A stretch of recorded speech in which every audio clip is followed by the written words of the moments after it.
Scream 3, the third film in the Scream franchise, directed by Wes Craven, released February 4th, 2000. Today we're going to take a look at the VHS for Scream 3. We're going to look at all the trailers, we're going to talk about the movie, and after the plot, we'll talk about the positives and the negatives. Plus, I've got the issue of Fangoria that features Scream 3 on the cover that we're going to talk about as well.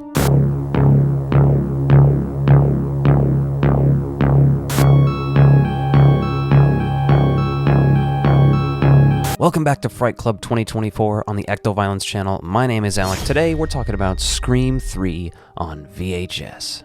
Now, I've previously talked about both Scream and Scream 2 on VHS before. You can check out those here. And to get started, we're going to need to pop this tape in. When you throw the tape in, you'll be greeted with an FBI warning, an all rights reserved, a Dimension Films logo, and then the glorious "Coming soon to theaters."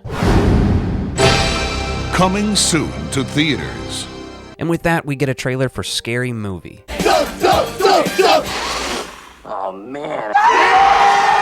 And this is a very interesting trailer. First of all, because it's attached to Scream 3.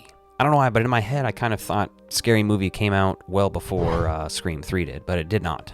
It's also very interesting, obviously, because the Scary Movie parodies the Scream movies. Production was already ramping up for the name to be Scary Movie when they were making that. I'm actually a big fan of Scary Movie 1, 2, and 3. Another weird thing about this trailer, though, is it features the music from Beetlejuice. Know where I am. You're behind the couch. I can see your feet. What? Oh. Like, it's not just super iconic. Like, we're not going to recognize that that's the Beetlejuice theme over a Scary Movie trailer. And there's a nice little trailer for Imposter. You know, I've never seen it, never even really heard of it. And then another one of these glorious bumpers. Now available on video and DVD.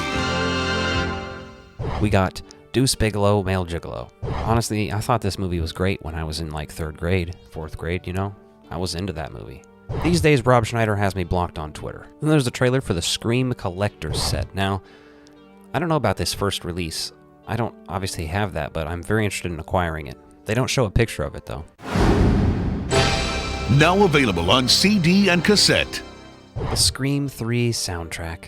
Alright, there's like 1 or 2 good songs on this soundtrack. This is really not my style of music for the most part, but that orgy song, that slaps. Little advertisement for video.com, very much a sign of the times. This, you know, the year 2000, 2001. And then there's one more little ad in here that's really a bumper for what comes after the movie on this tape. Following our feature presentation, join us for Creed's What If music video in its entirety. No, I don't think I will. Man, movies need to start including this feature presentation thing on like physical media again, like the 4Ks, they need to have that. I miss it.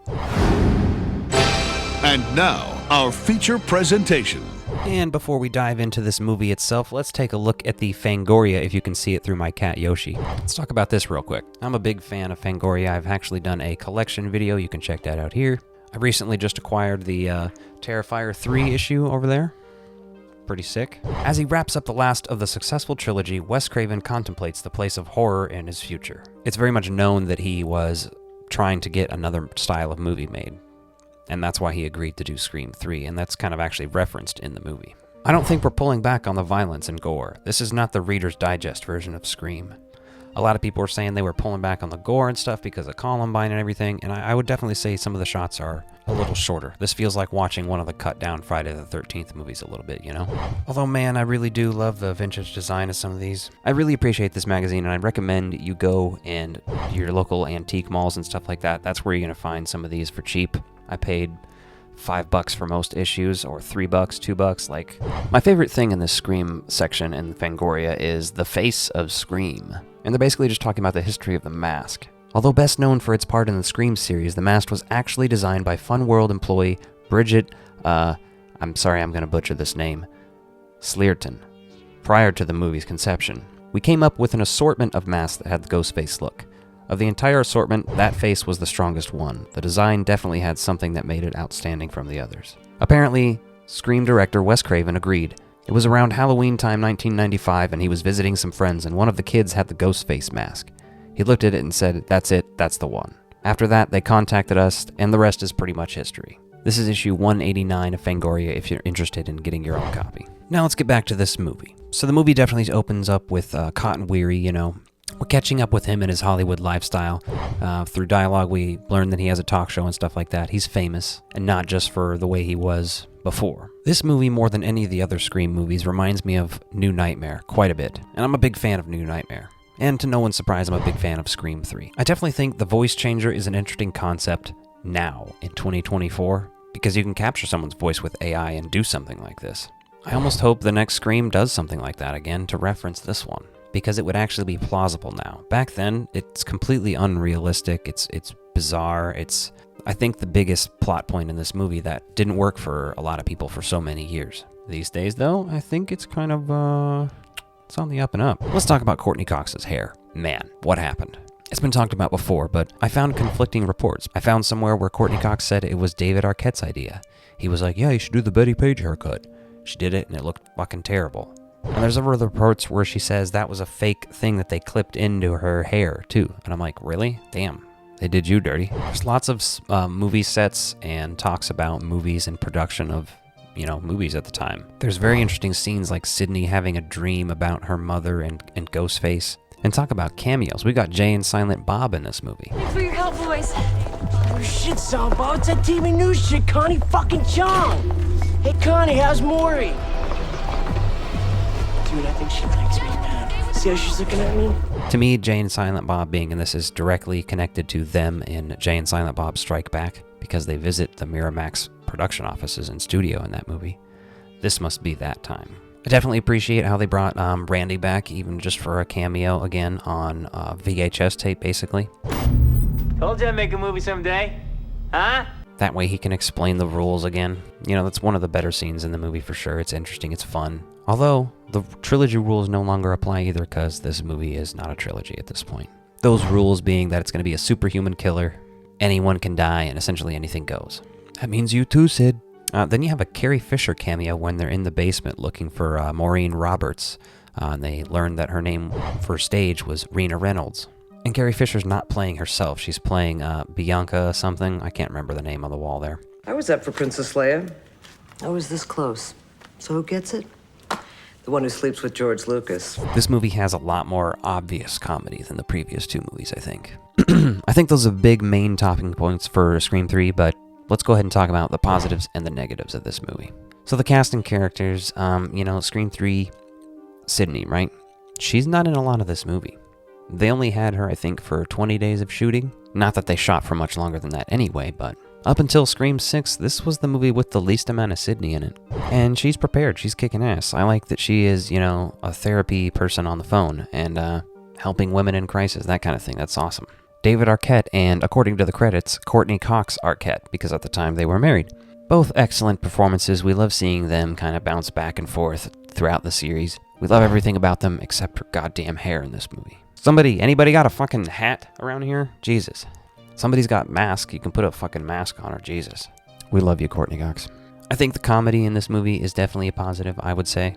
Some people might not, but the nostalgia I feel watching this movie, I think this is the first Scream movie I watched all the way through as a child. And it actually was on VHS. Not this exact copy, but it was, I'm pretty sure, this version. I don't even know whose it was in the house, but it was just floating around, and I watched it when I was maybe 10 or 11. I had seen glimpses of Scream because my older siblings watched it, but they never let me stick around and watch the whole thing. I think the setting is fun. Being on a film set, it's very meta. It's progressing the meta. Because Scream 3 is obviously, one of the most meta horror movies out there. Scream 2 had to kind of base it on sequels. This one does the trilogy thing, but really more just continues with the sequel thing. And I think it does a great job of that. And the cameos from Carrie Fisher and Jay and Silent Bob, that's an absolute win for me. Come to think that Carrie Fisher was in Jay and Silent Bob Strike Back as well. Oh, the irony that this movie features a producer that makes women sleep with him to get roles. I wonder who produced this movie. Oh, executive producers Bob Weinstein, Harvey Weinstein. Because Dimension Films is a subsidiary of Miramax. Real quick, I did just launch a Patreon. There's a couple different tiers on there, everything from $1 to $6. You can check that out at patreon.com/ectoviolence. If you're looking for a way to support me, help support the channel. That is definitely the best way you can do it right now. I'm going to start incorporating a thank you card at the end of every video. There'll be exclusive behind the scenes videos and photos. Every video that gets uploaded to YouTube will get uploaded to Patreon first as soon as it's done editing, and there'll be a monthly exclusive video on Patreon. So please go check that out at patreon.com/ectoviolence.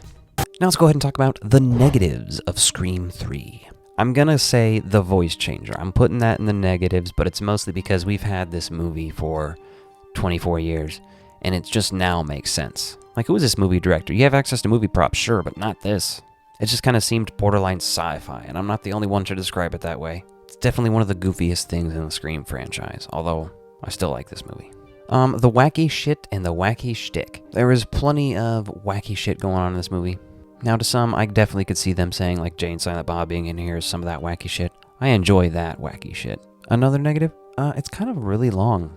Last night, I was feeling it. I was like, God damn, the movie's not over yet? It's not climaxing? Shit. Holy crap. And I'll tell you what, I watched Terrifier 2 pretty recently. That's longer than this one. Didn't feel longer.